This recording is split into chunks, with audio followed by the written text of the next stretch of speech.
Hello everyone, Time to Talk Hub. My name is Fyer-Huné and this is Vanessa Fisher.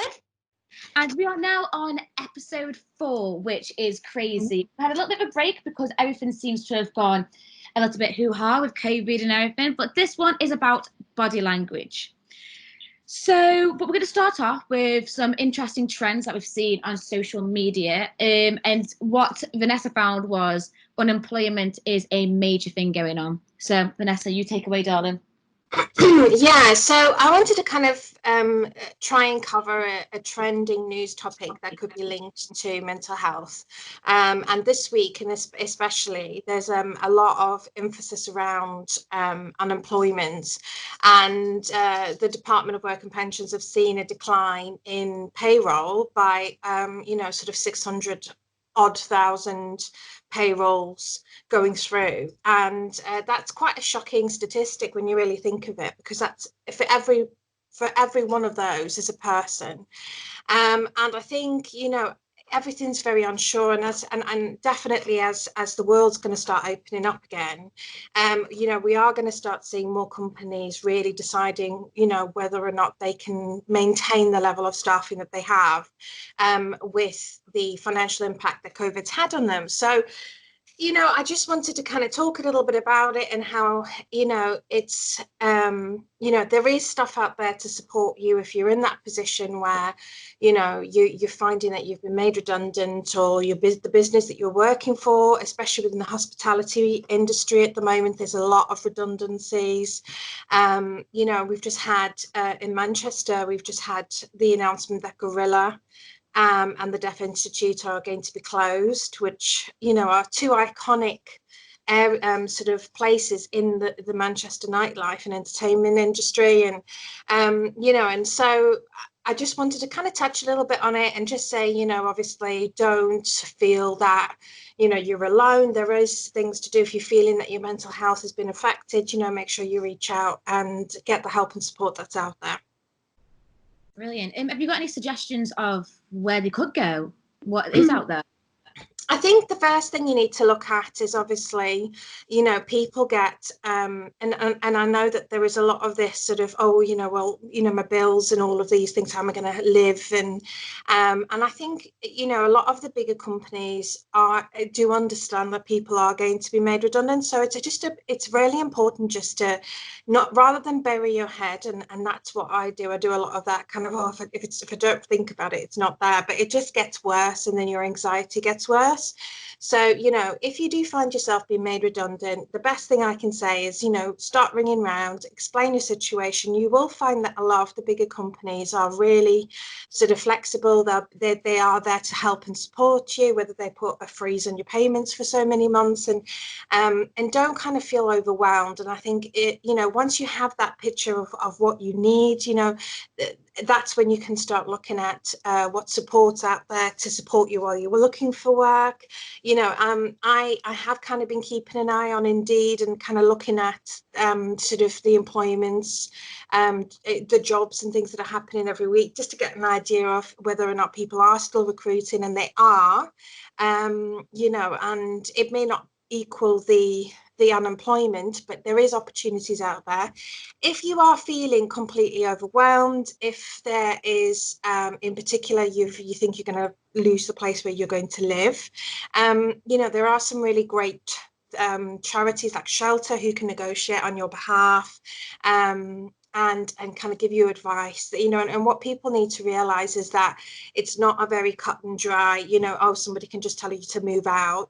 There's procedures that need to take into place, and and I think a lot of landlords, shockingly, there are still bad landlords out there that will try their best to get you to put you in a sort of precarious situation. So my biggest advice is is make a list of obviously what you're likely to need to pay, and then reach out for some advice from the Citizens Advice Bureau. There's Shelter for Housing. Your local councils have got, they've all been given money to support their constituencies with unemployment. No, I definitely agree. Just taking it back to that, so in COVID, unfortunately, my mum was made redundant. and my housemate, who's my best friend, got made redundant. But luckily, there is jobs going because my housemate has now got a job. And it's made him better, actually. It's better money, it's better opportunities, it's closer to him. So there is good thing. And the funny thing is with Kieran, it's called Kieran, is his old job actually asked for him back as well. Wow, okay. They realised that they panicked, got rid of his role because of COVID. Oh God, we've got no money, we've got no this. And actually asked for him back. I mean, I'm glad that he's sticking with the new job because it's a new start, that's what he wanted. Going to my mum, she got made redundant. She's been in this company for a long time. And all I'd say for people who are a little bit older, I'm not saying that they don't know how to use technology, because they do, but my mum had to redo her CV, which she hasn't had to do for over 30 years. Oh, wow. Didn't even know what to put. What do you even say? She was like, do I mention stuff from 50 years ago from when I worked? Oh, wow, bless her. So she didn't have a clue, but luckily, not saying that me or my little brother are amazing at it, but because we're younger and we knew we've been taught what people want to see now from being younger, we helped her. So take advice from younger people and take advice from older people. If you need CV help, because people who are like leaving college and you've left university, we are literally taught straight away, this is what you do. So we helped them out, and we know that a lot of people have been put in these situations where they have not needed to update their CV for so many years. But there is loads of things out there that can help. But honestly, try the people that are around you, because anyone can help you. Anyone is got a gift of helping each other in the most random stuff, and you won't even know. Yes, absolutely. And I think another concern around this, especially because I know, obviously, speaking to my mum, is this is concern, obviously, but we've got all these youngsters coming out of university that are competing in the job market. We've now got a lot of people being made redundant, and they kind of don't know where they fit in the workforce anywhere, because, you know, they've been in their roles maybe like your mum 30 odd years, and you know, and then there's that worry, like, what am I still employable because I may be 55, and are they going to take me over somebody who's sort of younger? And this is a conversation I've had with a few people, and I just, you know, my view is that it's very much, you know, it's not a case of don't bother applying because you think that you're not going to get it. You know, some employers do prefer experience over education, and I've been, you know, so, you know, don't feel, and if you do feel that you're being prejudiced against for being the age you are, then it's really important that you do reach out to ACAS and sort of some of these employment law sort of helplines to get some advice on where you can go and that sort of thing. Brilliant. No, and the same if you're disabled or anything like that. There is help out there. It is just a crazy time, but I honestly think you have to. I hate that, but I do live by the same. But you have to go through the worst to get to the best. Like, it rains and then you have a rainbow and stuff like that. I know it's cheesy, hippy dippy. That's me, darling. But but it is true, and I do believe that we will all come out of here and stuff. But there is help. And you can always drop us a message and we can get researching for them. Totally fine with that. And I don't mind helping with CVs. I'm not brilliant, but if you need some sort of modern touch on it, like one tip is, I've always been told, try and keep it on one page. Yes. Because I've heard people, the minute that it goes to 2 pages, they'll be literally put straight in the bin because people have not got time to go through 300. And that's just a little tip. So yeah, but so I think we're going to go talk about now body language, which Vanessa, do you want to take over why you think this is such a big topic and stuff? Okay, so I wanted to cover this this week as a topic for the Mental Health Hub, because I read body language, so I will tend to kind of pick up if somebody is feeling uncomfortable or just, you know, sort of not quite sort of feeling like they're fitting into their place, and I think that's part of my mental health, is that I tend to sort of not just listen to the words somebody's saying. I'll read everything, and that's part of my fight or flight, you know, and that's really heightened. But it made me think a lot about, you know, I was having a conversation with a friend of mine who's a trauma counsellor, and we were talking about hypervigilance and how that makes me more sort of sensitive to people's body language. And then I kind of thought about it a bit more, and I thought, I wonder if people actually nowadays do understand that, you know, 60 to 65% of our language and the way we communicate with people is through our body. And when you get sort of better at reading somebody's body language, you can then, you kind of are able to sort of, you know, make those decisions about whether the person's truthful, trustful, and those sorts of things. But it also allows you to pick up on those subtle hints that somebody perhaps is struggling with their mental health. You know, and the reason why I kind of talk about that is because, you know, there is this percentage of us that have bad mental health. And I say bad mental health because, you know, mental health, it just doesn't seem to fit, you know, I've got mental health. Well, is it good or bad, you know? So when I say when somebody's struggling with their mental health, they can be very high functioning. And there's this whole topic about high functioning depression, high functioning bad mental health. You know, and I think this is where we sort of then sort of see in the press about people who've perhaps, you know, sort of very, very sadly taken their own life, and people are like, well, we didn't realize they seemed fine.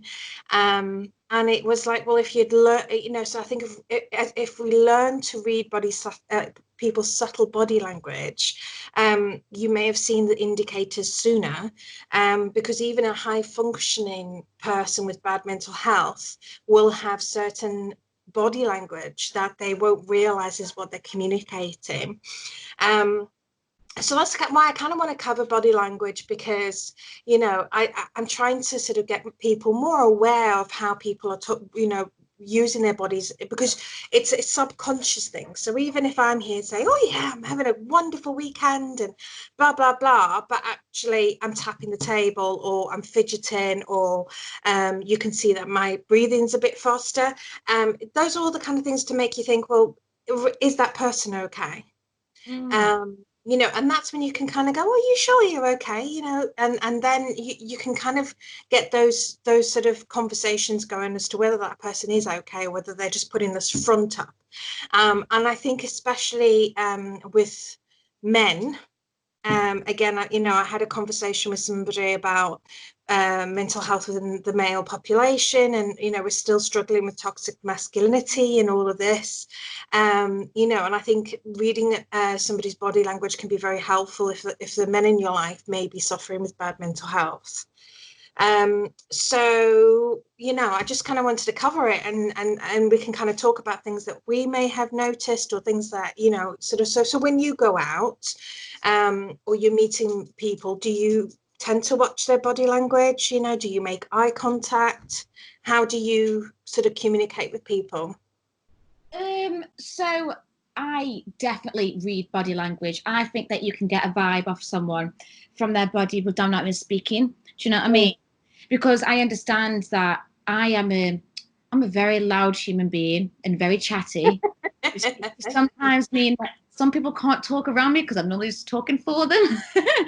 But it doesn't mean that I'm not. But I actually think that is one of my nervous things. Is the minute I'm nervous, is I talk. I mean, I talk fast anyway, but I talk extremely fast, and my words get like muddled. And people have even gone, "You've got a bit of a slight stutter, you have, haven't you?" And I don't think I have, but people say it. Yeah. The one thing I think as well now is because most people are going to be using Zoom and Skype to do meetings and to meet with colleagues and stuff, I feel that's when the lack of body language will be understood.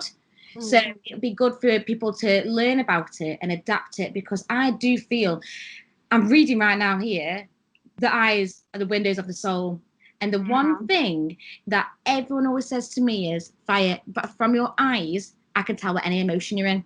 I can see if I hate someone from my eyes, if I love someone through my eyes, if I'm happy, if I'm sad, everything. I won't even know. And I'll be like, oh, I've been trying to hide it, because you do, don't you?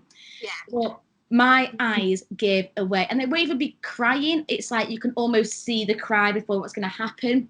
Yeah.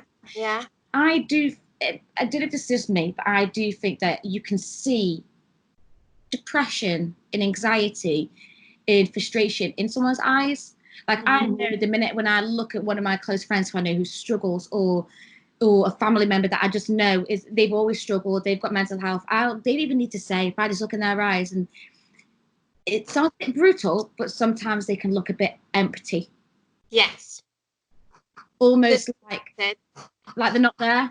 Yes. And that, to me, that is, they don't even need to say anything. They could even stand there still and their eyes could say everything. I mean, what do you think? Yeah, I agree. I think the sort of that emptiness is often a disassociation or disconnection from an emotional trauma. And, you know, sort of, I love watching sort of crime series and ambulance and all of this. I'm just a bit obsessed. I could tell you what, I could probably commit the perfect murder because I've watched that many of them and I know where they've gone wrong. And like, I can tell, like, I watch now, it kind of has ruined movies for me because I'll watch a murder mystery movie and I'll be like, oh, Tim. And I'm like, I was like, well, no, he's that. Didn't you see this and that and that? And, you know, so yeah, I should be a detective. But, because I do tend to watch, and I've been particularly watching this new ambulance series that's been released that was recorded over the COVID crisis. And it was interesting because I always look at people's eyes. It's for me, you can't hide your emotions in your eyes as much as you might hide them in your body. I do believe it. And the reason why I put the eyes are the window of the soul is when I did the research for the podcast, I was reading up on some sort of scientific journals, that sort of thing. And they talked about how eyes are the window of the soul. So I sort of thought, oh, well, you know, it's not just me being a hippie. And that disassociation, that disconnection, you can see. And I remember particularly watching a young paramedic, and he had that kind of vacant look. And I remember she was being interviewed for this documentary, and I just thought that you could tell he was just not there almost, and it was quite apparent actually. And then he obviously went on to explain that he had lost a family member to COVID, and that's why he'd agreed to step up. He was only a year 2 paramedic, and decided to go on the front line, and then it kind of made sense because you have, I think, your body's natural defense, your mind's natural defense when you've suffered any sort of an emotional trauma, and that can be dependent on who you are as a person. You know, everybody's emotional trauma is different, and their levels of resistance within those sort of boundaries are different. It's almost like your mind protects yourself by having that disassociation. And it isn't healthy because I have a disassociation sort of disorder where if anything stresses me out or I get overwhelmed or scared or upset, I literally can just switch myself off. I think it's a bit cool. Like personally, I think it's a bit like, you know, like a vampire can switch off their humanity switch. I personally think it's quite a good thing to have because I was just like, just flick the switch, Vanessa. But no, you do need to process your emotions and that sort of thing. And, you know, please, I'm not advocating it at all, but I do. Yeah, I always wanted to be a vampire. So I kind of thought, you know, it was something that I thought was quite cool. But yeah, so I do think, you know, that look that you get when you're it's not even a sadness. It's when you can tell somebody's just shut down to protect themselves. And when you notice that look, then, you know, that's when you really need to kind of just be making sure that you are reaching out to that person a bit more, because they've kind of switched over from being maybe just a little bit sad to that point where they just don't seem to be able to connect emotionally to the day. And that's the next level of bad mental health. And when people are starting to get into that position, you know, their risk factors and things go up. So, you know, and it's learning what that person body language is. All of our body languages are very different. You know, and you know, so they say, sometimes they'll say if you're looking away, it might be because you're being distracted or you are feeling uncomfortable. I look away just because I find because I love eye contact, because I like to read a person, but I can then go the other way if somebody thinks I'm being like, talk to me, you know, like. And, do you know, because I quite happily just sit and talk to somebody, but really sort of engage with their eyes. And I think that, I know people have said to me, Vanessa, it's like, it feels like I'm in the Spanish Inquisition, you know, because you don't look away, you don't, the face. you know, I'm an intense person, you know, so it's understanding what, you know, I'm not doing that. And actually, when I did the research for this, it was saying if you stare at somebody's eyes too much, it can come across as being aggressive. So I was like, oh, I didn't know that. So interesting enough is the blinking.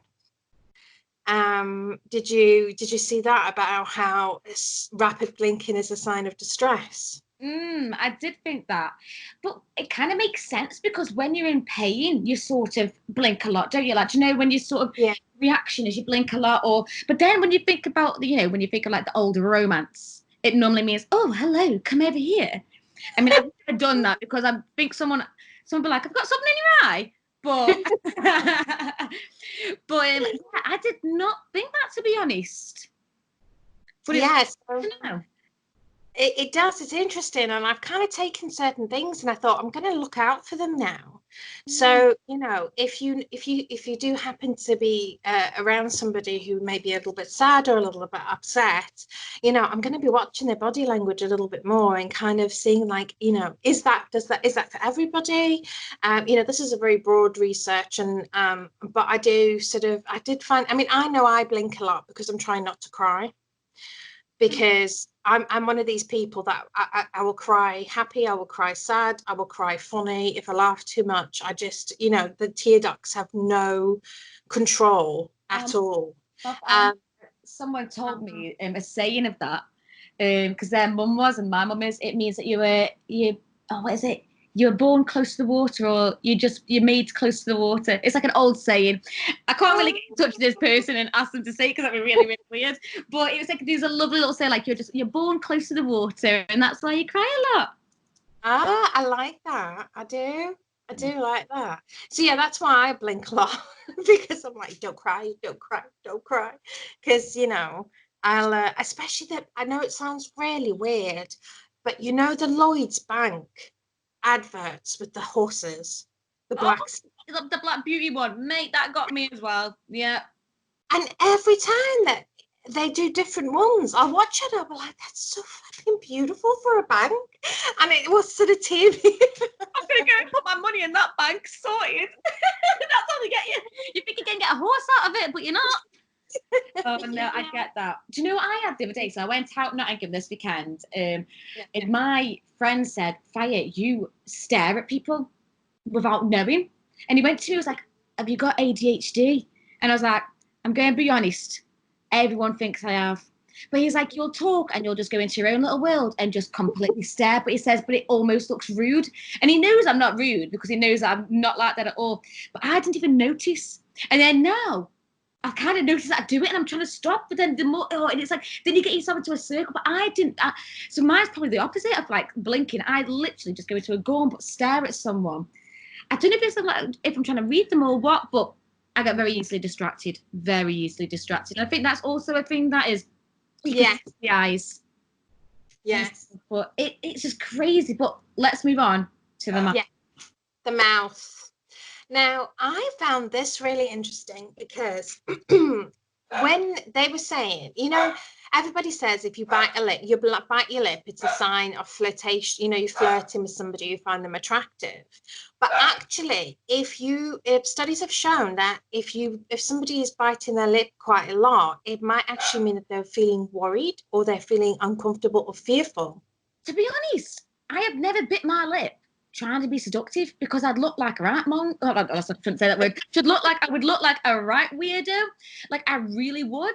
But I'd end up hurting myself or something before I even do the deed. But, but I bite it. This sounds gross, but I bite the skin that on my top lip. That little bit there. Yeah, it's never there. It's always off. It's always ripped off. So I do think, to be honest, it's in films they bite the lips, and that is normally a hot girl or a hot boy that look the part. But mine is nerves. No, that I don't know how they made that the same thing, but do you bite your lip? I do the same. Because I have like which I didn't even know it was a thing. It's called like a sweetheart top lip, which you must have the same. It's like a little dent in there in the top of your lip under your nose. There's like a little dent where your lips do that, like a bit of a heart. Well, apparently it's a thing. I didn't even know that till somebody said, "Oh, but you're so lucky. You've got the real sweetheart." And I went, "What's that?" It's that. But yeah, so because of that, I have that little bit on the top of my lip there that I do chew. I mean, I've tried the whole seductive biting the lip thing, but I don't look attractive at all. I end up looking a bit buck-toothed. Do you know what I mean? Yeah. Like, I look like Bugs Bunny. They want to give me a carrot instead of anything else. Yeah, it just doesn't work for me. But you know, I do tend to bite my lip if I'm concentrating. Yes. You know, like if I'm not so much worried, but if I'm sort of really concentrating on something and I'm thinking, especially if I'm in the writing process, I'll kind of stop, read because I'll write, and it's I don't know if there's any other writers that are listening, but you get into a zone and you kind of just, your fingers become tools to what's in your head, and you write, and you may not even be conscious of what you are writing until you go back and read it. So I'll tend to bite my lip then. But yeah, no, I don't think I've ever done it when I've been worried. I'd be too worried that they would think that I was being turned on. Yeah, I'm gonna be more worried. It's not gonna help anyone's mental health, guys. If you bite your lip, it does not mean that you always want someone, because if you do in the middle of the street, don't think they're gonna jump on you, because that'd be weird. Yeah. Really, it is covering your mouth. Yes, I do a lot of that. I don't particularly. I'm not the biggest fan of my smile. Girl, you should be. You've got to love a smile, everyone. Oh, thank you. Yeah, I do tend to cover my mouth, or I do sort of sit with my hand over my mouth like that. And it's a comfort thing for me.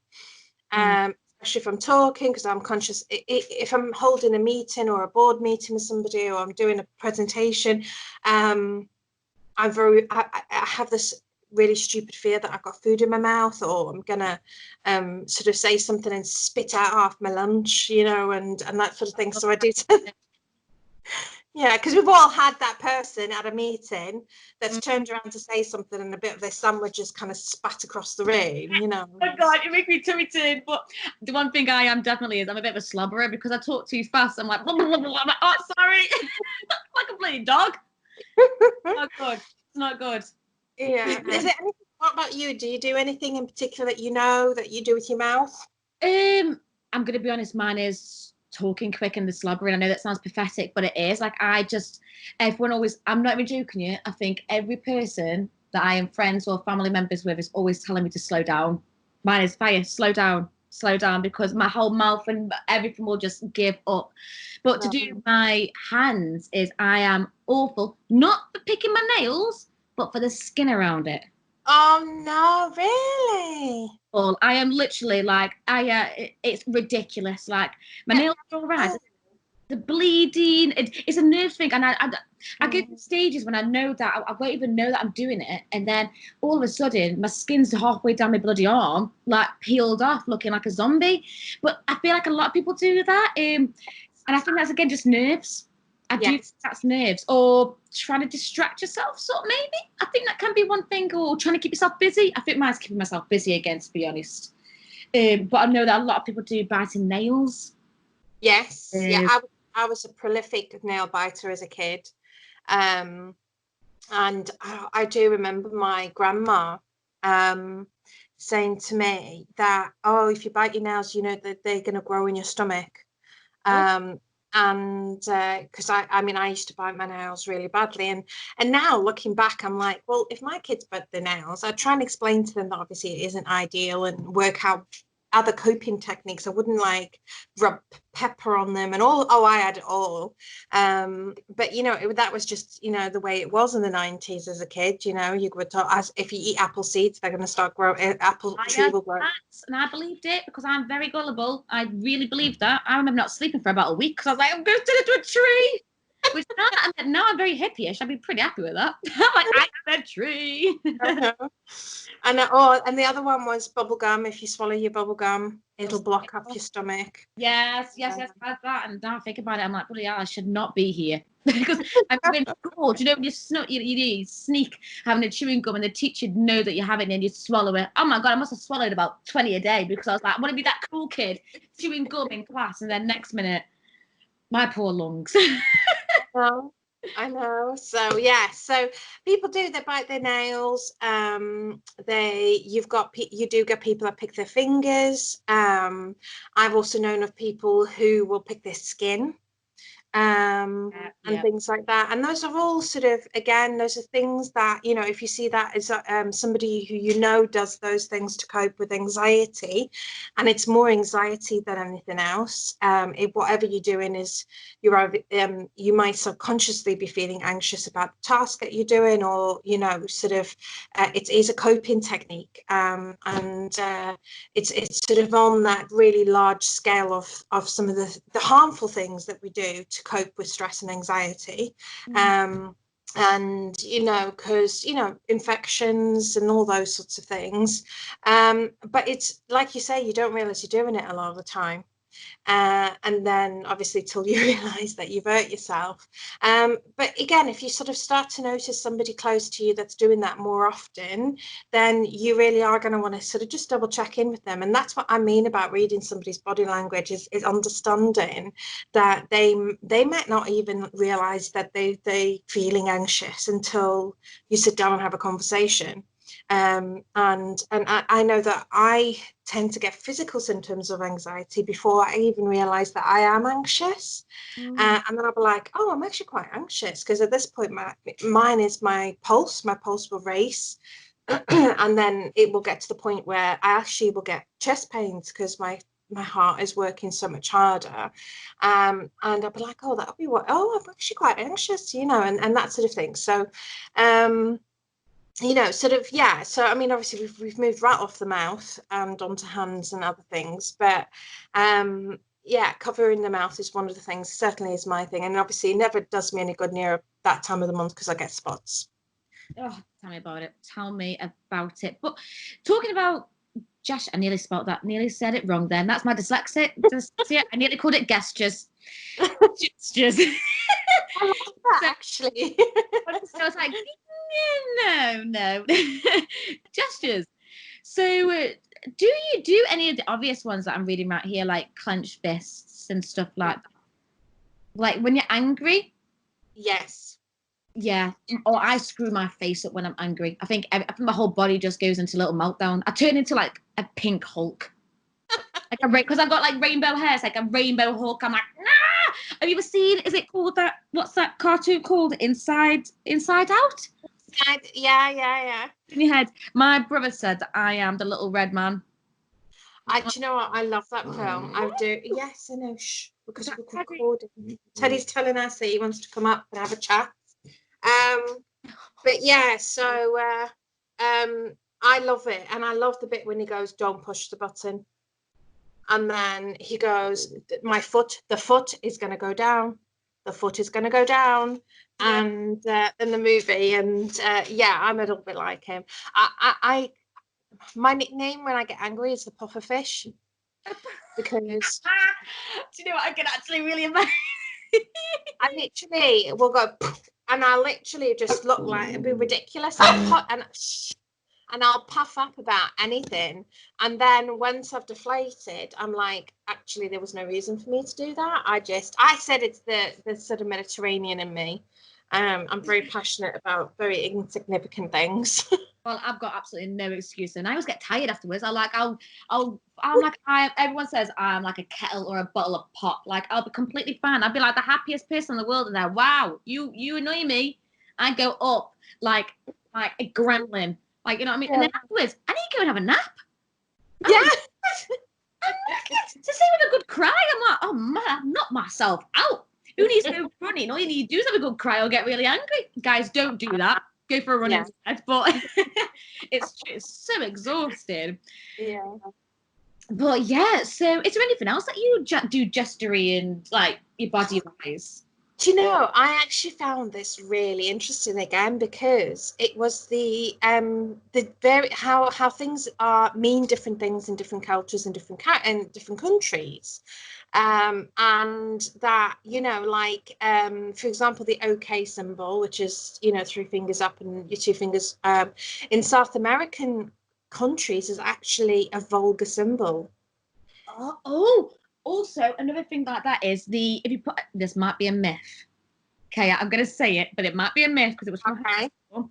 But if you put your little finger up, like you know how we go, oh, pinky promise, in I think it's Chinese or Japanese, or something like that. It's actually like saying your middle finger is a sign.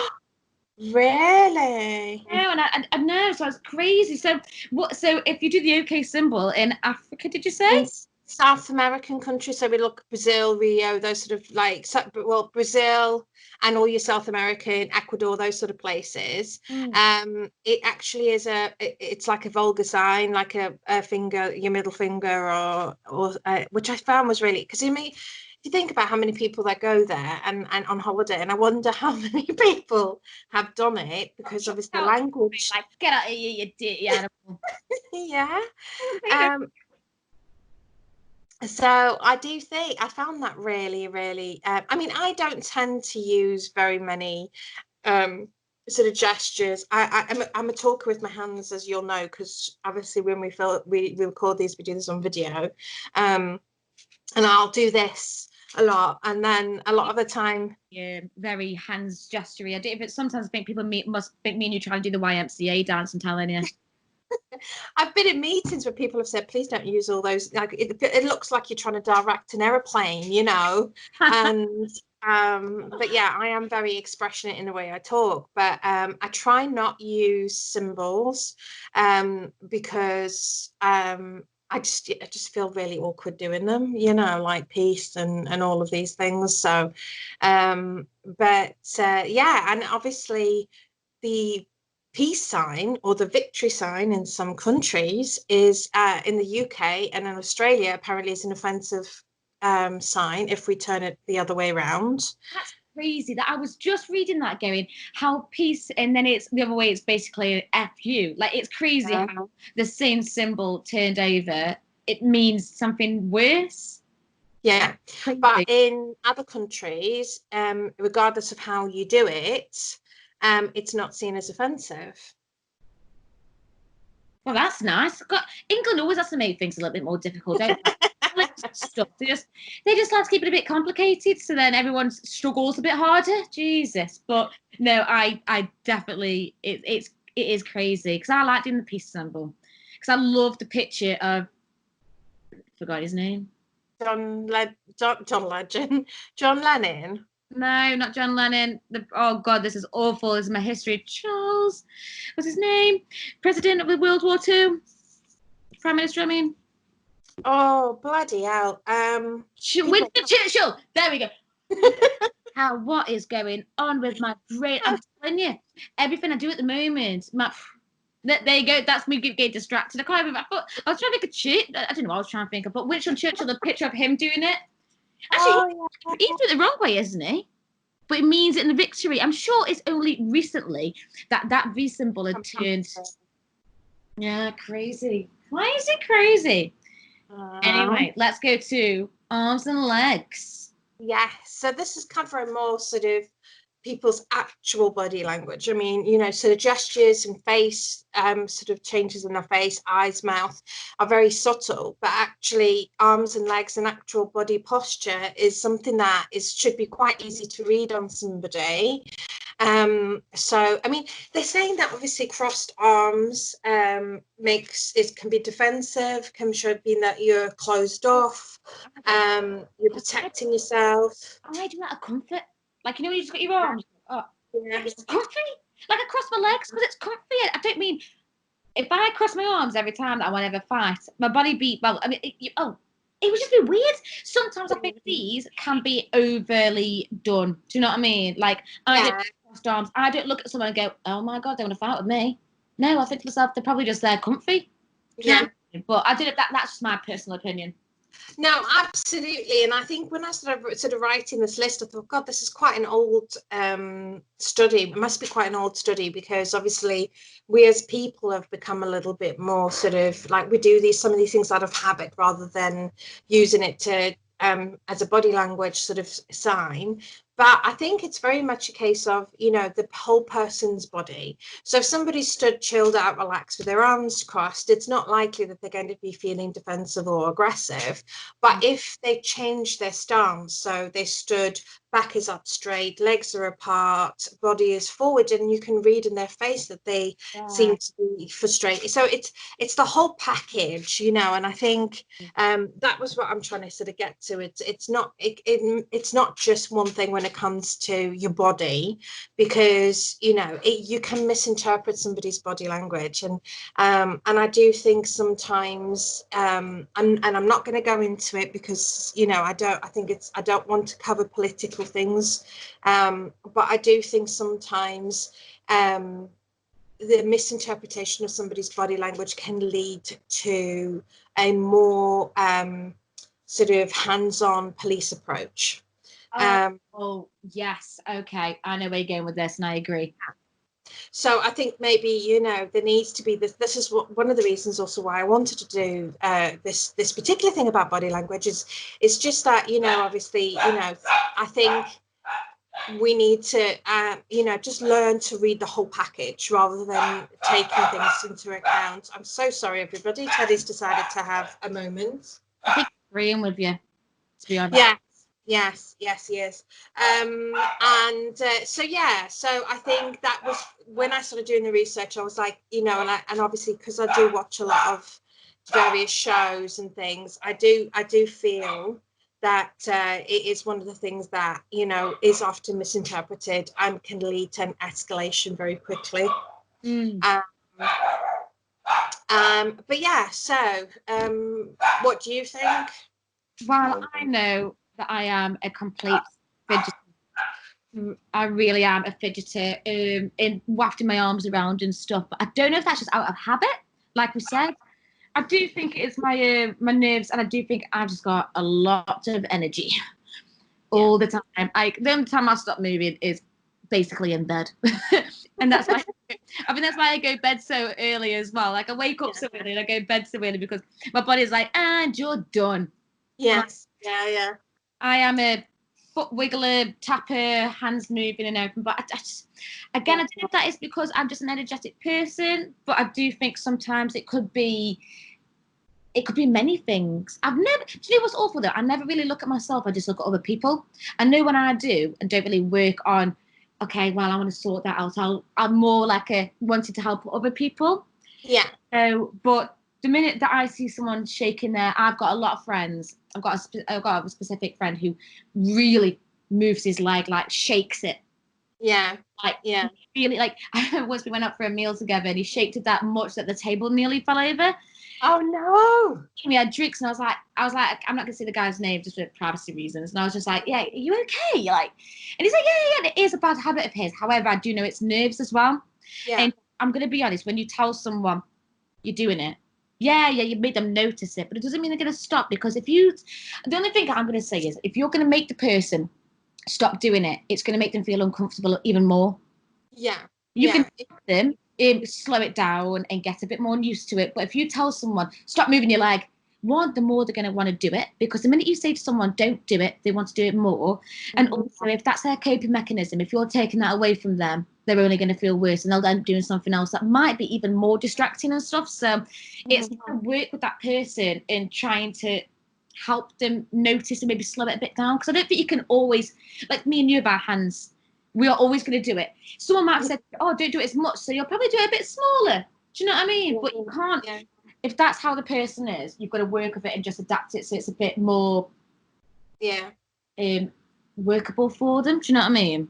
Yeah, and I think we need to bear in mind as well that, you know, if you sort of saying to somebody, stop doing something that is a coping mechanism for them, or you're making them aware of something that they're doing that they didn't really know that they were doing, you are then also bringing that to their attention. So they're more conscious that they're doing it.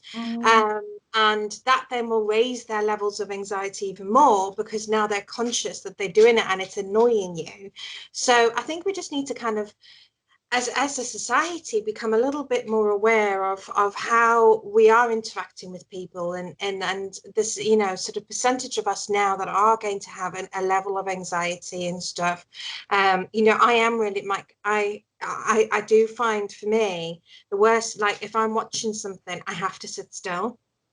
And I'm probably that I've very, it's like my whole body just goes paraplegic by that, and I'll just have to, I can't move when watching a movie. But if somebody is moving in the room, I can't concentrate on the movie because my mind is constantly going, this, what's that, what's that, what's that. And I get so frustrated. I was like, just stop moving because I can't concentrate.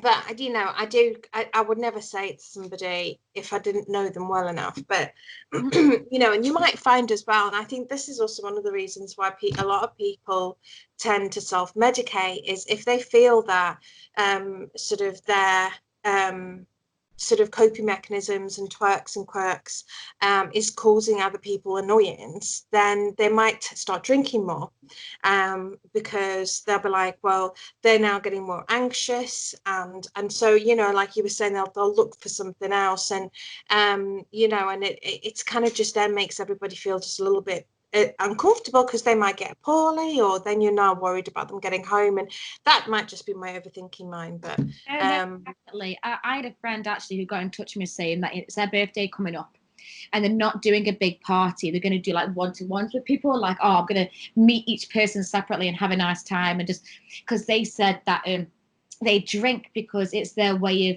coping with everyone in the room.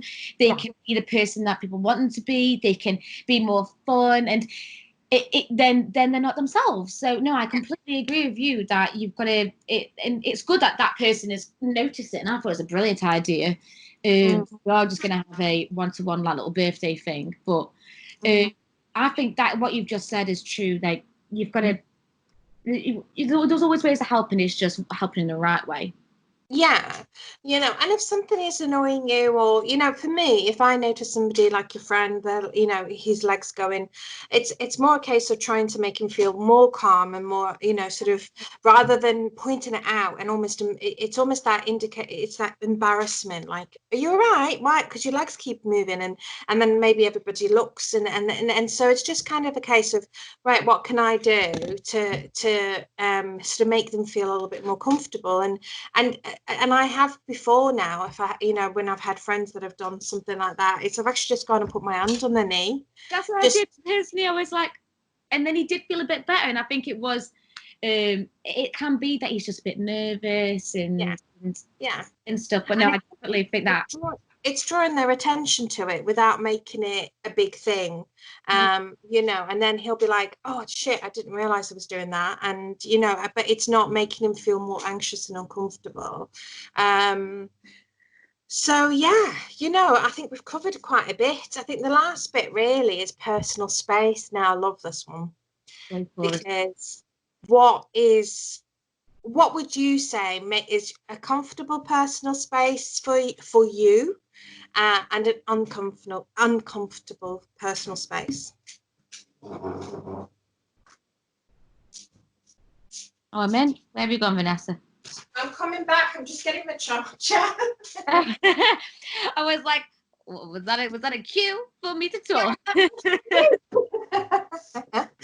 Yeah, that's a cue. So what would your personal space, like, if so, you know, because everybody is different, you know, and I have got some sort of guidelines that I found when I did research, but you know, I kind of thought, well, it's personal choice, isn't it? So when you talk about your own personal space, what would you say is an uncomfortable personal space for you?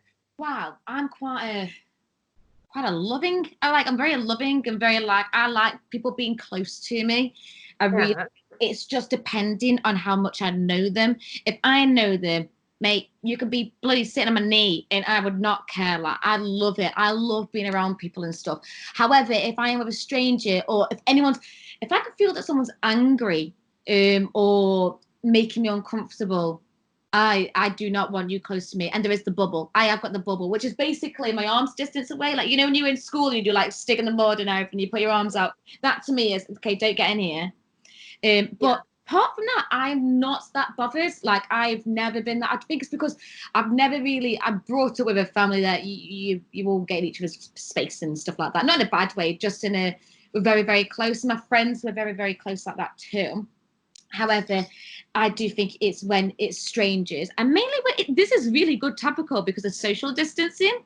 It's now made me, I'm going to be honest, I sometimes do forget I am that awful human being who'll be in mid-conversation and I'll be like, oh, sorry, I did not mean to get into your 2 meters. Like, mine's always accidental, that I'm just doing something else. But I think it's made me more aware. You know what? This COVID stuff has made me more aware of people.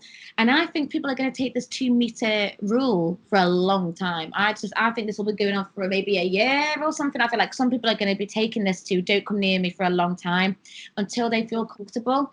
So it's taught me a lot, to be honest. It's taught me that, okay, people don't always want hugs, Fire. People don't always want you up and like, ah. So no, take it back, slow it down, give them some space.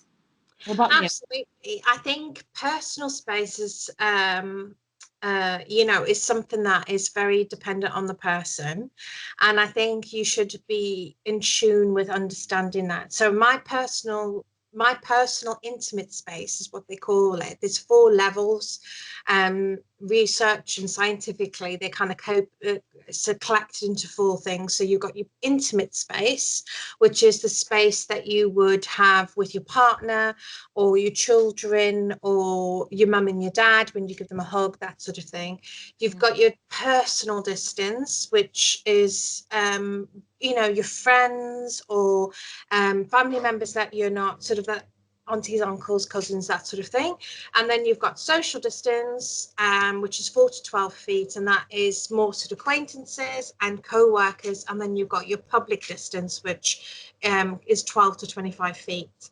But for me, I'm very much, I don't like people in my personal space. I want that control. So if somebody comes, if I'm talking to somebody, I always I do that thing where if they get closer to me, I step back. But then you almost feel like you're doing this dance, and I never used to feel comfortable saying to people, would you mind just giving me a bit of space? And so I would just then feel really uncomfortable, and I'd have somebody in my personal space that I would feel and then I'd feel anxious, and I've now realized that I can say it in a nice way and just say, would you mind giving me a bit of personal space? And I had to do this one evening before lockdown, and a particular acquaintance was quite intoxicated. You know, they'd had a couple of drinks, and I was stood up against we were all outside like a chicken shop. And I was stood up, as you do at the end of the night, and I was stood up against the window, and she kept coming closer, and I couldn't move back. And in the end, I was just like, because, you know, obviously her personal space being, you know, having had a few too many drinks wasn't as in depth as mine. And I did have to say, would you mind just taking a step back? You know, I said, I'm happy to talk to you. I said, but you're in my personal space, and I couldn't move back, and I was starting to feel quite anxious. But I did it in a way that she actually said, well, thanks for telling me, you know, like I didn't realize. And I kind of, that was the first time I owned my own personal space. And I'd said to somebody, look, you know, you're a bit too close to me. I'm feeling a bit pinned down. Would you mind just giving me that personal space? And I think a lot of people don't do it. And it's probably one of my biggest bugbears, is if you stood in a queue and somebody's breathing down your neck. Oh yeah. Or like looking at your texts and stuff. You're like, oh, do you want to send the text for me, darling? Yeah. or when if you know, sort of, if you ever have to travel on a train at peak hours, you know, and you're in that, there's just no personal space at all. But then, you know, people will just turn around and be breathing downwards, and you're sort of, because I'm short, I'm always at people's armpit level. I'm the same. You know, and you just kind of feel like you're then sort of sardined amongst body odor and carbon monoxide, you know. But yeah, and it's just that sort of thing. And I think, you know, I have been a bit more like, would you mind just stepping back a bit? You know, like, you don't have to literally be squashing me between your body and the pole, you know. Right. You know, so I think it is very personal. I am very much one of, I like to feel that there's a distance. That's a lot of that's to do with my mental health.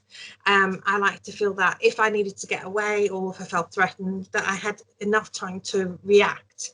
And but that's me, and that, I'm not saying that most people are like that. So it is very an interesting subject, because I think it's very personal. I'm very tactile with the people that are close to me. You know, I'm like yourself, I'm always giving friends hugs and things, but if somebody just came up to me that I didn't know, and or I'd maybe met twice and grabbed hold of me, I'd go really stiff. I was like, what you doing? Yeah, no, definitely. I think it's just got to be wary. I think what you've got to do as well, linking it back to like time to talk and stuff, is if you can see that someone's body language is a bit off, then take the personal space into consideration a lot more. Like, I know that people generally, I think people can look at body language a lot easier than looking at personal space. But if you can match up that someone's body language isn't as brilliant, then maybe they might want to hug, but maybe they don't. You need to make aware of their personal space, because that could trigger them more.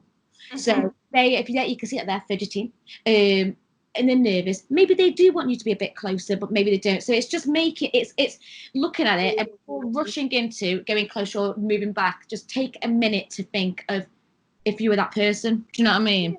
And it's just reading. I think the whole thing about body language is reading a person's cues. If you're chatting to somebody and they take a step back from you, that's not an invitation for you to take a step forward. That's maybe an indication that you're maybe a bit too close in their personal space, and you give them a bit more time. Now, I do find it quite difficult, because I'm deaf in this ear. So I have to read lips a lot of the time. And so if I'm not within a reasonable distance, I find it even more harder to hear, because not everybody enunciates their words. And you'll be surprised at how very few people do enunciate the words properly. Like, you talk fast, but you pronounce and enunciate your words correctly. You use your mouth correctly. So to read your lips is very easy. But some people don't. They talk like this and they don't move their mouth at all. Yeah. My brother. Wow. Yeah. But So no, I definitely agree with that.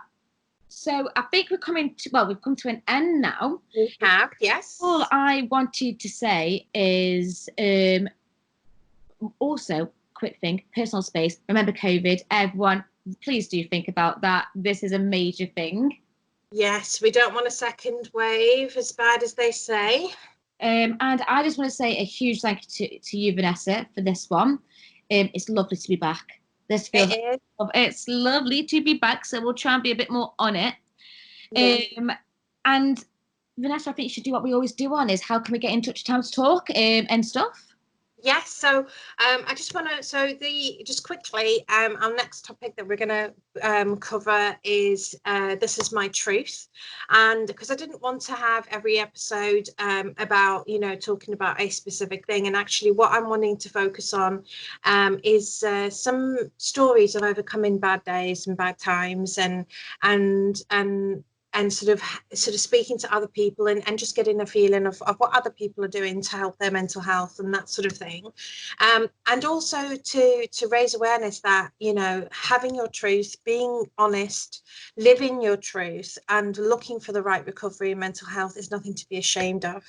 And, you know, and as much as there is a lot of stigma out there still, the only way that that's going to change is if we do start speaking more about being able and being honest and being able to say, I am suffering with bad mental health, but I'm on recovery and I'm working to improve.